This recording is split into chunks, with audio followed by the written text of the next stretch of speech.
We come now to the second of the 17 principles which lead to the master key with which you may open the door to the attainment of your definite major purpose in life. This principle of success is called the Mastermind principle. I want you to understand the nature of the Mastermind principle because you must use it before you can take possession of the master key. An understandable definition of the Mastermind is this. It consists of two or more people who work in perfect harmony for the attainment of a definite purpose.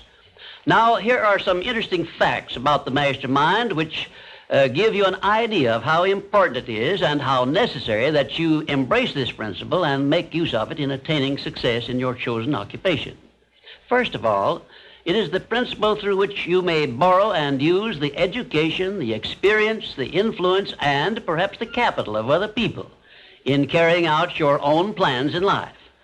It is the principle through which you can accomplish in 1 year more than you could accomplish without it in a lifetime if you depended entirely upon your own efforts for success. And I have heard well-informed Bible students say that the first known application of the Mastermind was that which existed between the Nazarene and his 12 disciples. Of one fact, I am absolutely sure. When you form a true mastermind alliance with others and work with them in a spirit of perfect harmony, you can draw freely upon the spiritual forces within you in carrying out your plans and desires. I also know that the Mastermind principle can give you absolute protection against failure, provided always that your purpose in using this principle is beneficial to all whom you influence. In my research while organizing the science of success, I had the collaboration of practically every outstanding, successful man this country has produced during the past 50 years. And I can tell you definitely that their success was due in the main to their knowledge and application of the Mastermind principle. I wish also to call your attention to the fact that our great American way of life and our unmatchable system of free enterprise have been built upon the Mastermind principle. The greatest document ever conceived by the mind of man is a perfect example of the Mastermind principle in action. It is the Declaration of Independence, and the best evidence of the importance of maintaining perfect harmony in a Mastermind alliance may be found in the fact that the 56 men who signed the Declaration of Independence knew full well that it might turn out to be either a license of freedom for all mankind or a death warrant which would cause each of the signers to be hanged. Now let us see how the Mastermind principle has brought success to people whom we all know. First, consider when Kate Smith began her career as a singer. She had difficulty in earning enough from her singing to pay her living expenses. And she perhaps never would have made her singing pay if she had not discovered and applied the Mastermind principle, which gave her access to the master key to success when she formed a Mastermind alliance with Ted Collins. And according to a report I saw in Reader's Digest, Kate Smith has earned upwards of $30 million, and she is still in the upper brackets of income. Two, I remember when Edgar Bergen and that cute little block of wood known as Charlie McCarthy used to play anywhere they could get an engagement. And I rather suspect that often all they got for their services was a meal. But Edgar Bergen is a smart man in the field of entertainment. So he formed a Mastermind alliance which introduced him and Charlie to millions of people by radio and television. And I suspect he is not concerned about money any longer.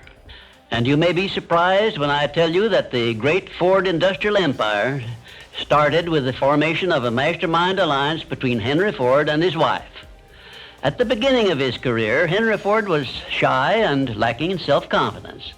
It was Mrs. Ford who inspired Henry Ford with the faith and the courage to go ahead with the perfection of his horseless carriage. Although his relatives and neighbors generally tried to discourage him from wasting his time with the contraption, as they called it.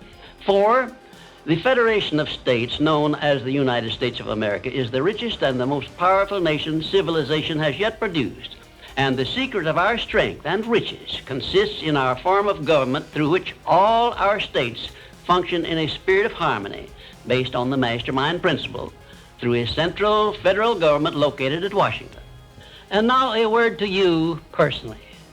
If you work for a salary or wages, you have a marvelous opportunity to promote yourself into a higher income and a more responsible position by forming a mastermind alliance with your associate workers, including the management.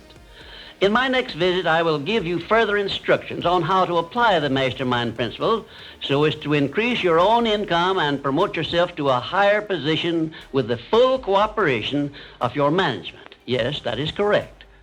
I will show you how to write your own price tag, fix your own wages, establish your own working hours, and give yourself financial independence. But right now, I want you to do 3 things before our next visit. First, decide definitely where you wish to be and what you wish to be doing during the next 3 years. And second, decide how much money you desire to be making and what you are going to do to earn it. And third, form a mastermind alliance with at least one person in your immediate family and at least one other person among those to whom you are selling your services. By taking these 3 steps, you will have gone a long way toward appropriating the great master key to success. There is no such thing as something for nothing. Everything, including your personal success, has a price that must be paid. And the only price you are requested to pay for the present is the effort necessary to do 3 simple things that I have suggested. Now, before you begin to take the 3 steps I have suggested, there is one important fact I wish you to remember, and it is this. Control your mental attitude and make yourself friendly and agreeable with everyone with whom you are closely associated if you expect friendly cooperation in return. Indifference cannot create a mastermind alliance for you. A negative mental attitude can bring you nothing but failure. Remember always, you are where you are and what you are because of your mental attitude in which you relate yourself to other people. Remember also, your mental attitude is the one and the only thing over which you have complete control. Success is something which has to be planned, and success is something which has to be earned in advance. True, there is such a thing as luck, but just remember that luck is something you can create for yourself if you know the rules and follow them just as I give them to you. Remember, too, that success in the higher brackets of achievement is something that can be had only by taking others along with you. And the best definition of success, which I know, is this. Success is the knowledge with which to get whatever you want from life without violating the rights of others and by helping others to acquire it.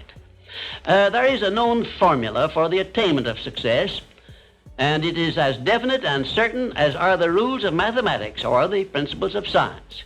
My purpose in these visits is to bring you that formula in simple terms that you can understand and apply. But I can never give you that for which you are not ready. If you are ready to advance into the higher brackets of success, you will recognize this fact by your willingness to follow the simple instructions I shall give you as we go along. This thing called success is a very profound and interesting thing because the line of demarcation between success and failure is so slight that it is often hard to tell where one ends and the other begins. For example, in my association with the late Henry Ford, I recognize that he had thousands of people working for him who had much more education than he, more magnetic personalities, more ability to make friends, and a much better chance of succeeding than Mr. Ford had when he was working for wages. But Mr. Ford had one simple quality the others who worked for him did not possess. The same quality I will clearly describe for you in my future visits with you. Meanwhile, I would be interested in knowing if you can describe this one simple quality Henry Ford possessed, which made him the greatest industrialist this nation has ever produced. In my next visit, I will give you a definite clue as to the success quality which helped Henry Ford spread his influence throughout the world and make himself richer than Croesus, despite the fact that he had only a meager common school education. Until then, please be of good cheer, will you? And just remember that your only real limitation is the one you accept and set up in your own mind.